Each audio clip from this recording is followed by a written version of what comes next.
say I name ka holding nang mi nung no nu ya ki tung maya samo facing di green hang ma asu ki maya ong za mo nung ba si ya de ya loi ma green nang ma nung no nu ya say I name ka holding nang mi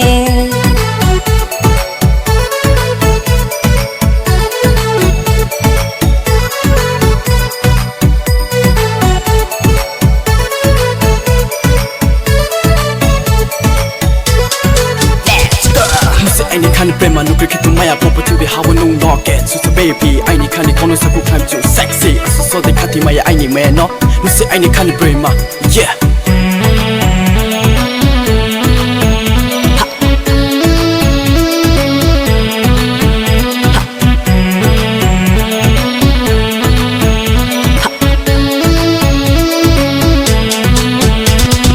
Sarin cho tôi mà lại mai anh câu thấy xa lại mò bao nhiêu ta thằng thì ya lời mà ni mai anh nó khuyên nàng đi chỉ thiên quân nông bay mà lại phố say khuyên nàng đi ya lời mà khuyên nàng mà nung nô nuôi sẽ ai ni khao lên nàng ni nung nô ya khe tung mai ya samo to phải đi ya lời mà khuyên nàng mà nung nô nuôi sẽ ai ni khao lên nàng ni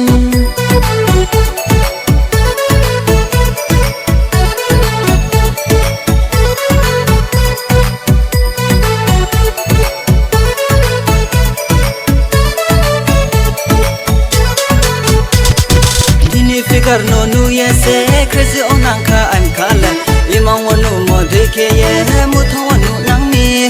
screw como no nike sare tino so wo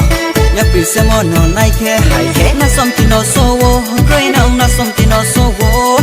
green nang manu no nu ye se ai ni am ka wo le nang mi nung no nu ya ke tong maya samo fa sein di green nang ma maya ong ye nung tong na ke samo tong fai di ya loi ma Green ang manong no no yes I ni am kawoling nang mi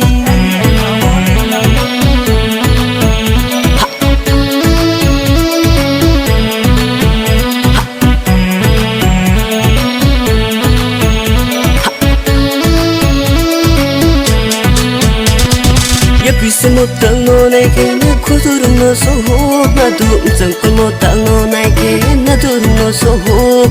Nung dui binay toro no le trele nu na ya du Koi na sa dui ta le kara tung nay no trele nu na ya du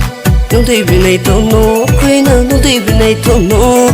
Nung dui binay to no Koi na nung dui binay to no Koi na wa nung no nu yes ai ni am ka wa ling na mi nung no nu ya ke tung maya samo pa sing di ya lai ma maya u ye nung tung nang ke samo pa sing di ya lai ma Koi na wa nung no nu yes I need a cowboy in me